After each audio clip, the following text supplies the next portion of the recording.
Wilkinson here. Today my guest is Eddi Kreg Anderson, and we've been Facebook friends for a while, but I met him in person a few months ago. He's the producer of Strong Words, which is a storytelling event in Palm Springs, and he does a whole lot of other things. He is a graphic artist, a t-shirt designer. Of course, he does the Among Friends. He's a welder, community leader, and he has a very interesting story. I think that's what piqued my interest originally when we officially met at the Strong Words event, is he was the first storyteller. And by the way, felt sorry for everybody else that came after him because his story knocked it out of the ballpark, and I certainly wouldn't have been the one following him. But anyway, it was a hard act to follow. But anyway, say hi, Eddi. Hello. Well, good morning. Glad to have you here. Oh, it's so good to be here. So I think I want to hear a little bit about your background, first of all. I think you can take it where you want, but touch on the story that you told at the event and then some of your other things, because, I mean, you got jam-packed background here. Well, so pick a couple things and just start sure, with that. I'd love to share a little, that story probably condensed down into a 2-minute story. Okay.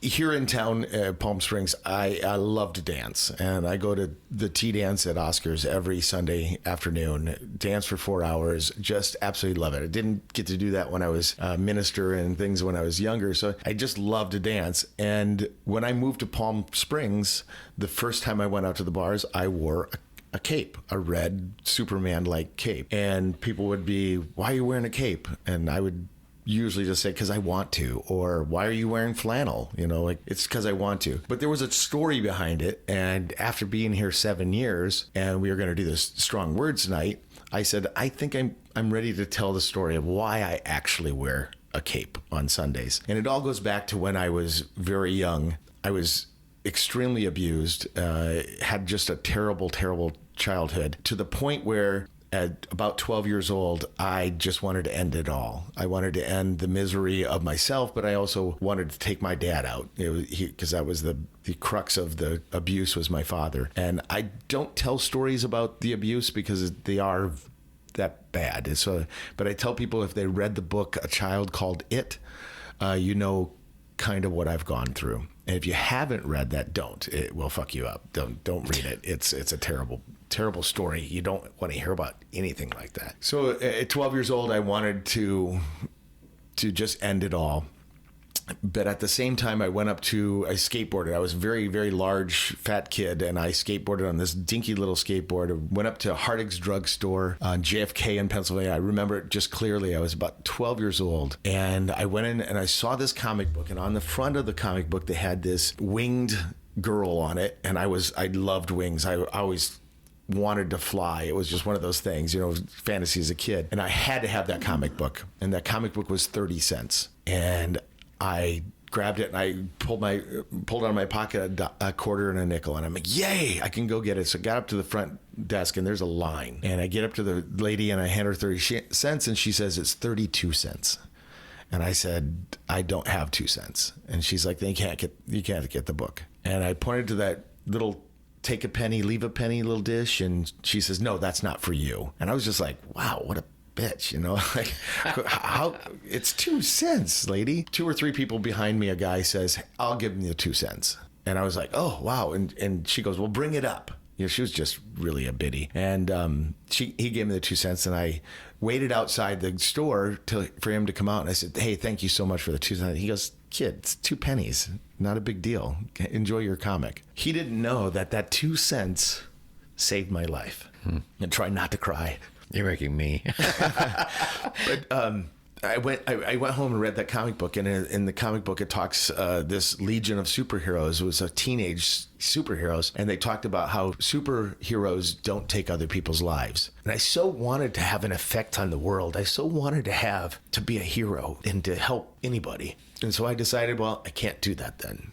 I can't take his life, but it was miserable still, and I was planning on taking my own life. And a couple issues later, I had to buy every issue of the Legion of Superheroes from then on. Right. These are my buddies. And a couple of issues later, they tackled suicide and said heroes don't kill themselves. And I was shocked. Like, oh, now what do? I have no plans for the future. I'm going to be a hero. That's put in my head that I'm going to be a hero. So those comic books and those kids in the comic books and Superman and Batman and Spider-Man that always battled evil and good, and they really taught me so much. They taught me right from wrong. They taught me how to read. I actually couldn't read at 12 years old. My nickname was retard back then. I was just very, very, very behind.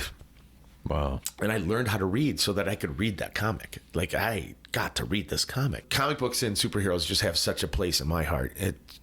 I wouldn't be here without them, you know. So that's why I wear a cape today. And that was a story I told at the Strong Words. And I cried then, I cry now. It's just that much. And so when I wear a cape now and people know, you wouldn't believe how much people walked up to me just on the streets and said, "Oh, where's your cape?" And I say, "Oh, I'm in costume now. I wear those on Sundays," you know. Okay. and it's funny, but they were like, "I know the real reason. More power to you." And it's just so cool to have an effect on people's lives like that. It touched them and drew us closer. And that's what Among Friends is about, is just community like that, just to produce community. So that's the starting point. A very miserable childhood. I was kicked out at 16 years old before my 17th birthday because I found out my father really wasn't my father and my mother had an affair. And so I said, you know, probably the best day of my life, because I didn't have to live under the thing of I was his and he was just a miserable man. I lived in a condemned building, a dirt basement, and built a little shack down in the bottom for a year. I'd lived in that little And room. you were what, 16 at that point? I was 16, almost 17. So up until I was 18, I worked at a comic book store. I worked my way up from buying to working in the comic book store. And the 3 days after my 18th birthday, the apartment above the comic book store came up. I remember it was $120 a month, and I could barely afford it because I was only making $3 an hour back then. But I was like, okay, I'm gonna take it, and just started my life. It was smooth sailing from then. Not easy, but man, it was a great way of getting away from having these mental issues of I'm nobody, I'm rotten, I'm retard, I'm all that, to, oh no, I don't have to believe anything he says. He lied to me the whole time. I get to be whoever I want to be.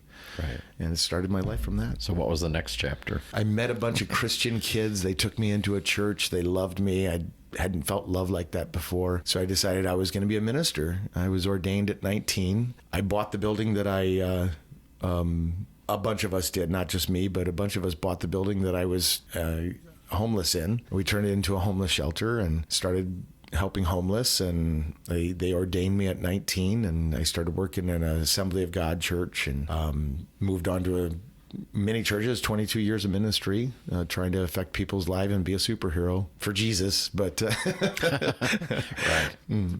And you were a single guy that whole time, right? I was single until I was 20. Okay, and let's hear that part. Yeah, so I started, I met a girl in the church, and that's what you did. You married somebody in the church, right. And I picked one, and she was crazy, so then I picked a different one, and we got together, and we were married within 9 months after that, and started having children, and now I have 8 children. Whoa. Yeah. We started, we had 5 of our own in 7.5 years. We had 5 of our own. So very quickly we grew a family. And then I figured out what caused that. So I got a TV and a vasectomy. Not sure which one worked, but we quit having children. Right. And then we adopted 3 of our foster kids. We started doing foster care to help other kids out. And we adopted 3 of our foster kids. So looking back in your ministry years, what were the things that were most impactful for you? You know, other than my father, I remember getting an award for Father of the Year later on in my life. And they interviewed me like this, and they asked me about my childhood, and I told them some things, and they were like, "Oh, that's horrible." She's in tears. And then later on they said, "So who is the most influential person in your life to be such a good father?" And I said, "Oh, definitely my dad." And she was like, wait, no, you can't even say that. He was that horrible. I said, "Yeah." And I wouldn't let any kid ever feel that way. And when I wanted to go off on my children or something, I remembered my dad and said, "I'm doing it the opposite way. I'm not going to be like him. I'm going to break that chain." So probably that was probably the most influential of all my life. But I would say that my kids raising me was probably the best thing in my life. People ask me, "Oh, you raised great kids." I'm like, nope. My great kids raised me. I didn't know what the hell I was doing. Who had 8 children? Well, you were pretty young, yeah. Who had 8 children by the time they were 30? Right. Who has that? You know, like who tells you what to do and what not to do? And I had no idea. My kids were like, I don't know how. You know, hey, I've never done this before. I'm going to make mistakes. So they would teach me how to be a good dad. They would teach me how to be a good person and how to not blow up and things like that. I really do. I give the credit to my kids. My kids raised me well. And we chatted a few minutes before we did this podcast, and you talked about coming into your true selfhood at some point. What was that all about? So kind of go back when I was 20, my very first time having sex was my wedding night. Of course, I was a Christian and I was a minister, so you don't have sex before you're married. And we taught that in the church. But most people don't realize it was my first orgasm was my wedding night. I had never masturbated or had any orgasms before that. So this was something I was like, oh, I have no idea. I've just never done this before. And of course, the first time took all of 20 seconds. And and I said, sorry. And she was like, yeah. She wasn't a virgin. So she was, yeah, okay. And so what do you want to do now? I don't know. I said, want to go get Chinese? Okay, we got Chinese food. That was the first time. So, but from that, I was just so inexperienced with sex. I didn't really understand who I was attracted to. I wasn't really attracted to women, but I didn't know what attraction was. That's what you did, yeah. right? I mean, that's you in the church, you get married. So me and my wife eloped, got married without anyone knowing. So because you can't have sex because you have to be married. So we went and got married so we could do that. She was actually still in high school. So we waited till she got out of high school to move in together. And we had a wedding in the church so that everybody could see it. And we had almost 1,000 people show up at our wedding. It was an outdoor wedding. And best man undressed in front of me to get into his tux. He went down to his underwear. And I looked at him and I went, oh no, we didn't have the word gay back then, right? In the 80s. I said, oh no, I have same-sex attraction. Right. I want that. I didn't, get an erection or anything. I just was like, now I understand why there's something not working between me and my wife. I'm gay. And that was very, very beginning. I had 8 children. So you actually discovered that before you technically got married then? Right. Yeah, we were living together. Before, because you did the big wedding. We found out she was actually already pregnant by the time we had the wedding, but we were technically married before that. Right. So it was kind of too late. I'm married and I have a child on the way. So we had the kid, and after you have a child, she got pregnant again right away. Within 2 months after having the child, she got pregnant again. And sex slows down when they're pregnant because, big belly and just not feeling it. And I went outside the marriage and had a fling with a guy. And I started, okay, this is me. This, right. This is who I am. And I had sex with him, and I had sex with him quite a bit for months without anyone knowing. He lived above where I worked, so it was real easy. And one day I came home and he was sitting on the couch with my wife and they were both crying. And I went, and scene, my life is over. Right. Like, done. This is not going to work out from here on out. Right. She found all about Tim, and it was a hard road. Well, wait a minute. Why did he go to her? Because he fell in love with me. I was not in love with him, but he fell in love with me and thought she'd throw me out and there's nowhere else to go. He forgot that I had a homeless shelter, so I had a homeless place. I could go down there and stay anytime. I did. I went down there for about 3 to 4 months while we worked things out. She said, you can move back in and raise the kids, but you can't touch another man. And I said, I can't promise that for the rest of my life, but I will promise it until the kids are 18. And I did. I held on for 24 years and never had any relationships with a man outside of my no sex outside of my marriage. So Right.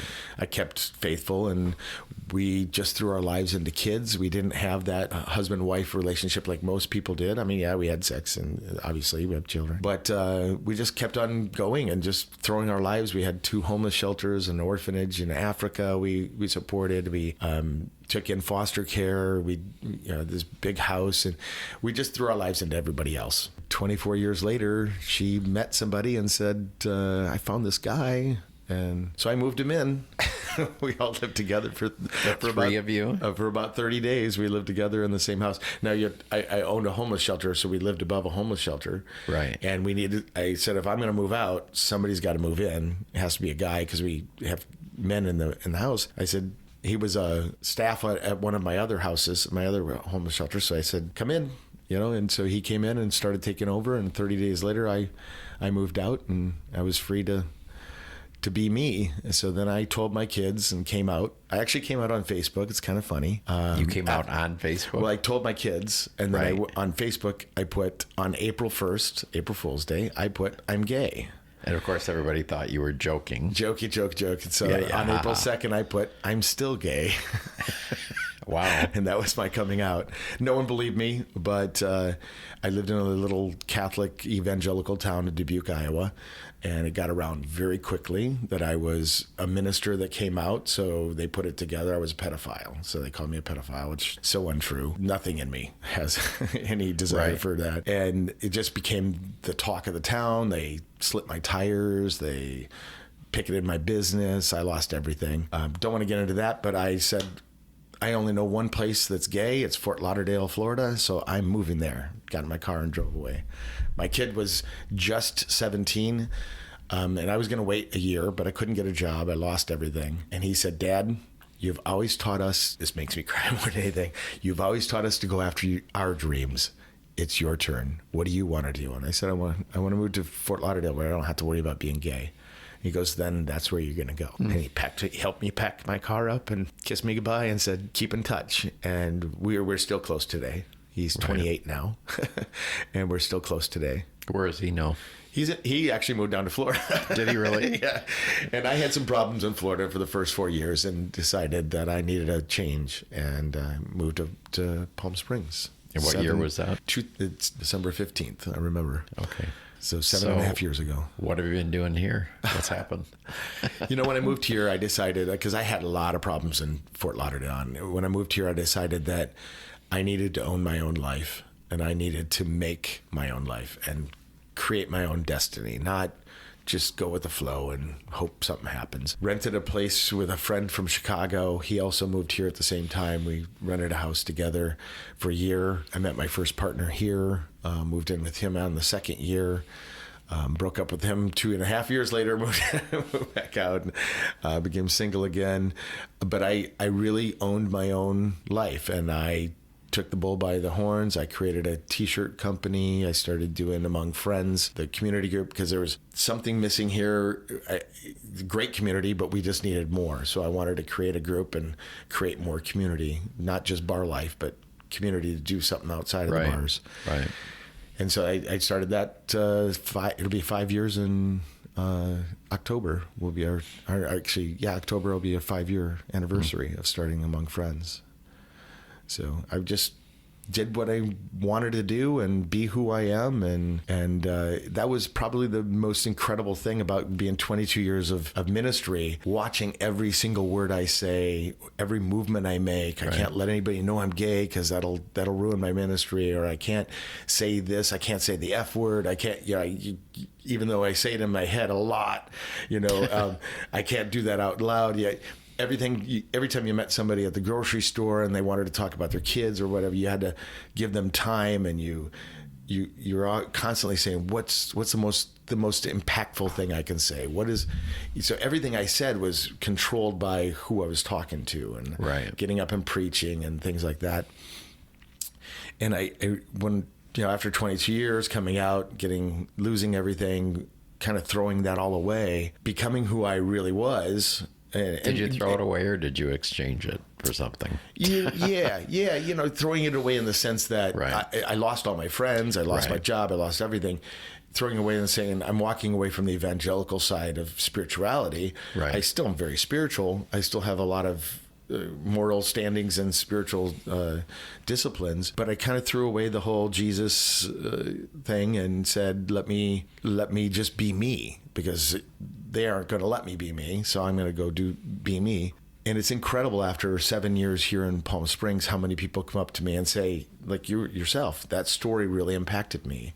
Right. Those things that you talk about, those things that you show and do, and they're inspirational. They made me think. They changed my life. And I'm like, wow, I get to be me. I get to say the F word. I get to just say, be me. And I'm not worried about who I offend or who I don't offend anymore. I'm just me. And now I'm having the effect on people that I really wanted in 22 years of ministry. Now I'm having effect on that without that, just by being my true, authentic me, and which is still pretty screwed up, but it's me. And that thrills me to death. It kind of makes me feel like I wasted 22 years. But if that 22 years got to me to be who I am today, then I'm good at that. So looking back, if you could have done anything differently, what would you have done anything differently? Or I mean, obviously we learn lessons from everything, so, and it's part of the journey. Yeah. But is there something specifically, any things that you would have done differently? And I'm thinking more for other people to hear, for them to think about it. I think that the first thing that comes to mind, like, what if I would have came out before I had children, before I got, figured out I was gay, before I got married, and I didn't have children. I can't imagine my life without children. I mean, like I said, they raised me. So who would I be without them? I don't think I would like me. Because I'd be a real selfish person. I probably would have been dead by now. I would have gotten the drug scene or done, I would have done a lot of things. And I can't even imagine. I would not go back and change that. I wouldn't, if God picked me up and said, I'm going to put you back at 20 years old, show you everything you have to go through, and you get to choose to not do it, or you can choose to stay in it, but you can't change a single thing, I'd stay in it.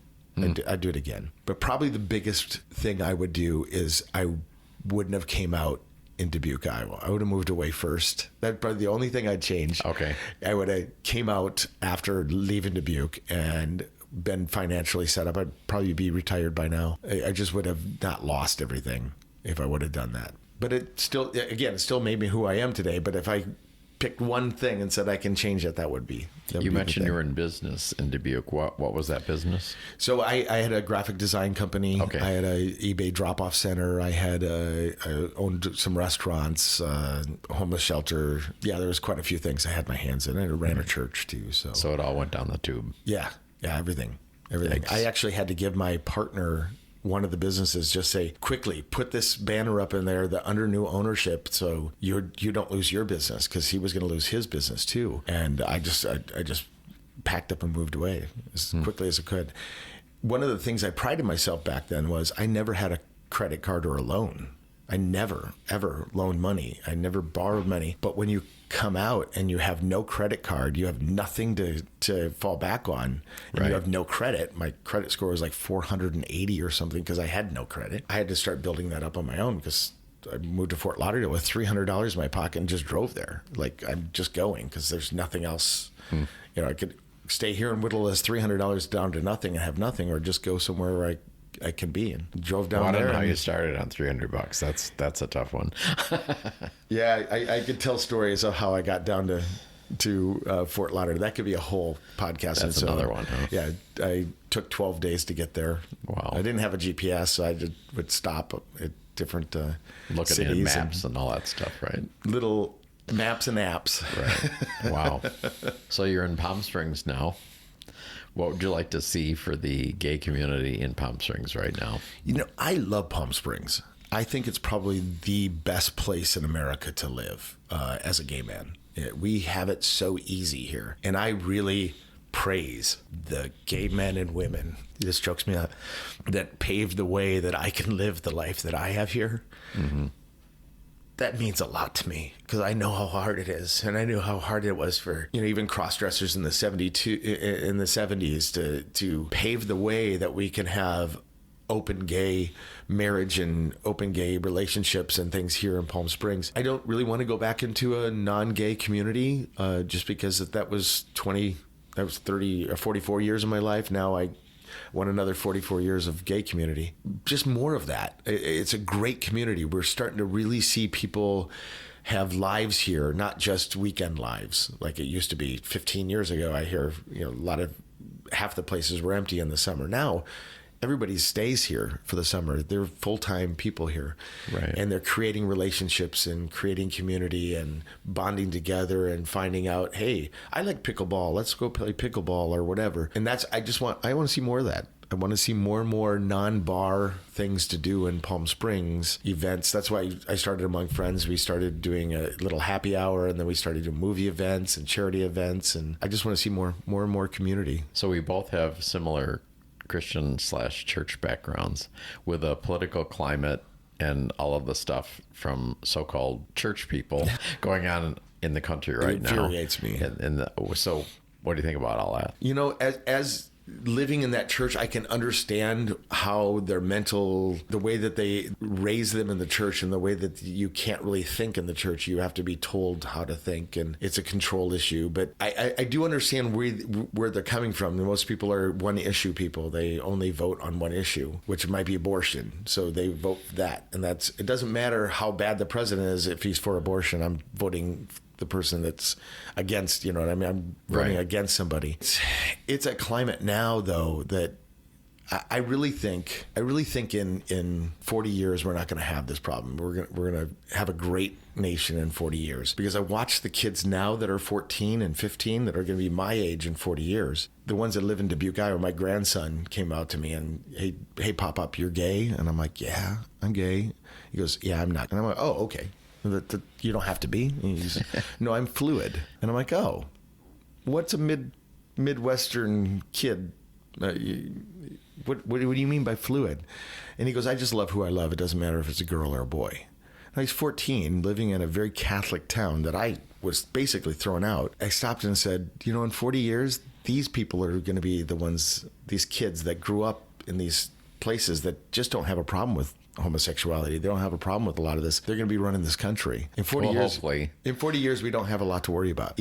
And these are kids that grew up in the Christian churches. These grew up there. They just don't believe the same thing their parents do. And as we don't believe the same things our parents do, it gets a little less. 40 years, I don't think we have too much to worry about. 10 years, I think we have a lot to worry about. And it's concerning. And I wish I could speak to them, the Christians, that go, wait, stop, read your Bible. I mean, vote for the person that's doing what Jesus said to do. Feed the hungry, do those things. Where did we forget all those things? Yeah, that's the thing that dumbfounds me. It's like, do you ever read anything? Yeah. Do you remember the tenets of Christianity is loving and get along with each other? What happened to those things? That concerns me. They can just blindly look past all that to vote for power. It concerns me. Power and money. Boy, I don't want to end on that. So any closing thoughts, final words of encouragement to people? Or we don't know who's going to be listening to this, but I would say if anybody sat down and really picked my brain and said, how did you go from that to here? How did you go from being so pent up? And I was 350 pounds. I was very unhealthy. I've lost 150 pounds since I came out and changed everything about myself to be who I really feel I am. And people ask me all the time, where'd you find that power? Where'd you find that energy? Because everybody has a choice, and seems like a lot of people don't choose that. And I would say the power of being transparent just creates something. Like I told that story about my cape, and that was really hard for me to tell. I've told it a few times now since then, but it's really hard for me to tell that story because it brings up so much emotion, so much hurt. But I was shocked at how many people came up to me and said, I was abused. I was this, I was that. And all of a sudden, these people that I put on pedestals before, like these guys are jerks, or these guys are idiots, or these guys are super powerful, all of a sudden are just human to me because I became human to them, And if we would stop playing the Sunday church people, putting on the good clothes because that's what impresses other people, and start wearing what we want and being who we want to be and loving each other. Because if we wear a mask and we only show people the mask, if they hate us, they're not really hating us. They're hating the mask. Right. And if they love us, they're not really loving us. They're loving the mask. So the only way to really, truly be loved and to love people is to get rid of the masks, be transparent, and let the people that love you come into your life. And those are the people that truly love you. And then you feel true love. That's the power that I tapped into. Not saying it's my superpower, but it is a superpower. Right. Be transparent. Be open to... Be careful who you're transparent to, but be transparent and be open to people. And all of a sudden, you'll have a camaraderie and a closeness to people you never had before. And that changes your life and changes everybody else's life. And that's really why we're here. At least that's why I'm here. Right. Well, I'm glad you're here. I'm glad you came in. Thank you so much. In our episode notes, we're going to put how to connect with you, and I'll chat with you and we'll see what to put in there. But they can come into some of your events and contact you. That'd be awesome. Thanks for coming in, I'd love to Eddi. hear from people. Thank you for having me. Okay. Bye-bye. Bye-bye.